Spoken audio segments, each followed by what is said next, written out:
Pagbasa mula sa aklat ng Henesis. Mas mahal ni Israel si Jose kaysa ibang mga anak, sapagkat matanda na siya nang ito'y isinilang. Iginawa niya ito ng damit na mahaba at may manggas.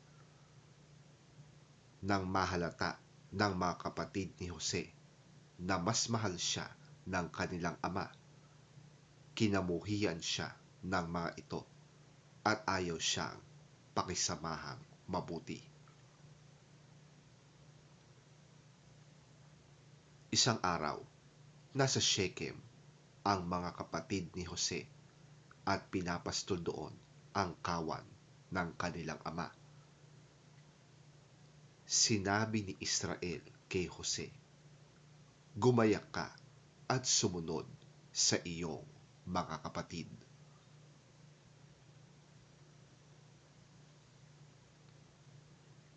Sumunod si Jose at natagpuan nga roon ang mga kapatid. Malayo pa'y natanaw na siya ng mga ito. Nagkaisa silang patayin siya. Sinabi nila, "Ayan na ang mahilig managinip. Patayin natin siya at ihulog sa balon at sabihing siya'y sinila ng mabangis na hayop. Tingnan natin kung ano ang mangyayari sa kanyang mga panaginip." Narinig ito ni Ruben at binalak niyang iligtas si Jose. Sabi niya, Huwag natin patayin. Huwag natin siyang pagbuhatan ng kamay. Ihulog na lamang natin sa balon." Sinabi niya ito sapagkat ang balak niya ay iligtas ang kapatid at dalhin ito sa kanyang ama.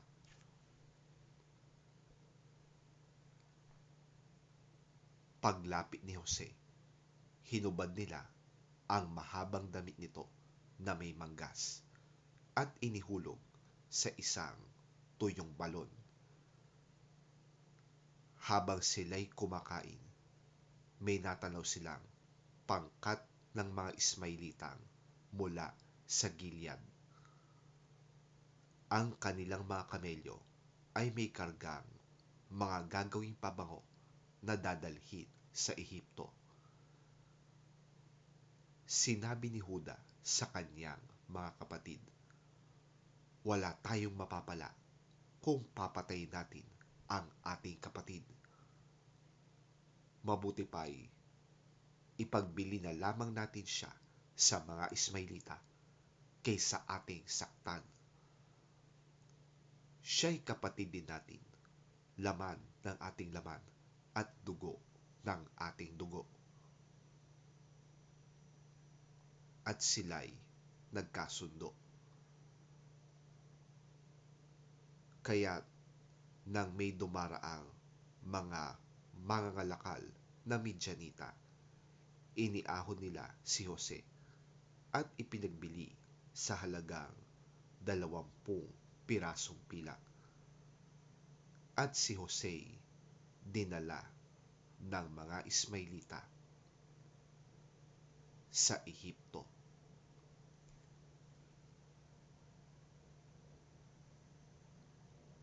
Ang salita ng Diyos. Salamat sa Diyos.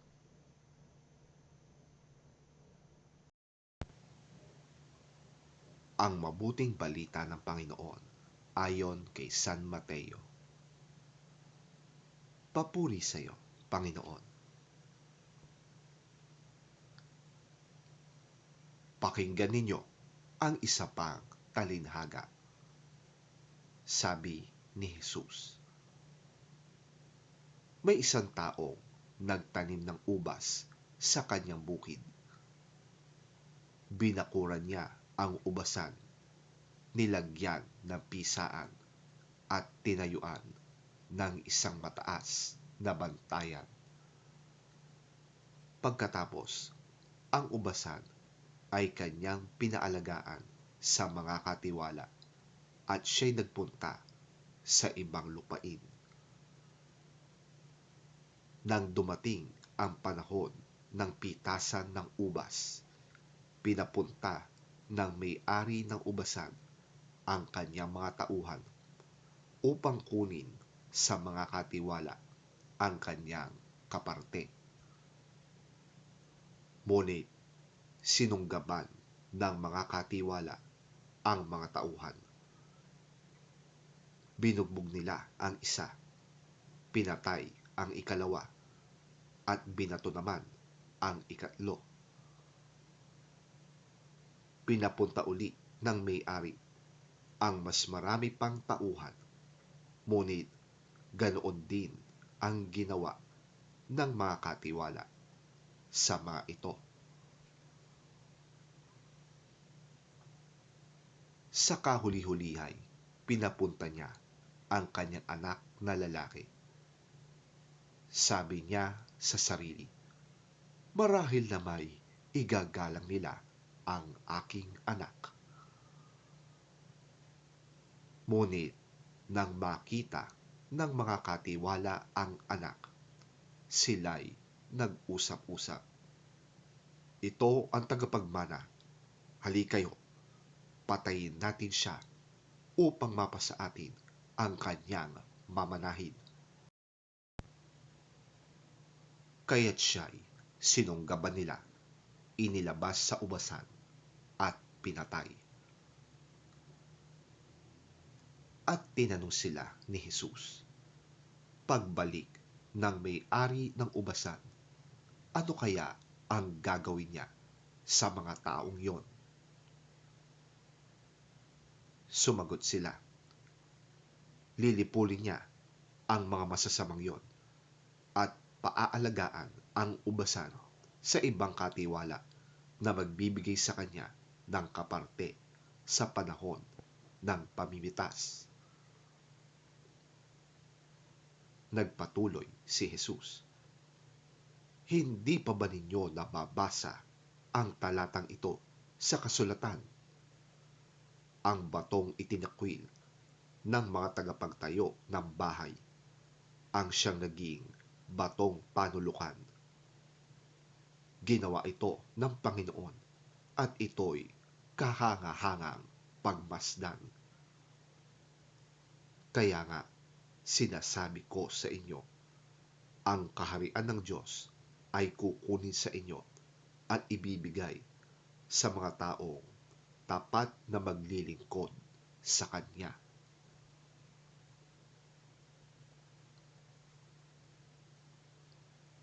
Narinig ng mga punong pari at ng mga Pariseyo ang mga talinhaga ni Jesus at naunawaan nilang sila ang pinapatamaan niya. Siya'y dadakpin sana nila, ngunit natakot sila sa mga tao sapagkat kinikilala ng mga ito na si Jesus ay isang propeta.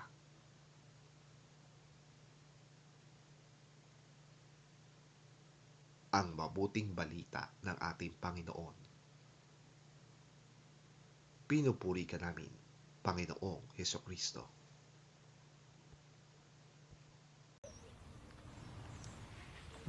Listen to another parable. There was a landowner who planted a vineyard. He put a wall around it, dug a wine press in it, and built a watchtower. Then he rented the vineyard to some farmers and went away on a journey. When the harvest time approached, he sent his servants to the tenants to collect his fruit. The tenants seized his servants. They beat one, killed another, and stoned a third. Then he sent other servants to them, more than the first time, and the tenants treated them the same way. Last of all, he sent his son to them. They will respect my son, he said. But when the tenants saw the son, they said to each other, "This is the heir. Come, let's kill him and take his inheritance." So they took him and threw him out of the vineyard and killed him. Therefore, when the owner of the vineyard comes, what will he do to those tenants? He will bring those wretches to a wretched end. They replied, And he will rent the vineyard to other tenants, who will give him his share of the crop at harvest time. Jesus said to them, Have you never read in the scriptures? The stone the builders rejected has become the capstone. The Lord has done this, and it is marvelous in our eyes. Therefore I tell you that the kingdom of God will be taken away from you and given to a people who will produce its fruit.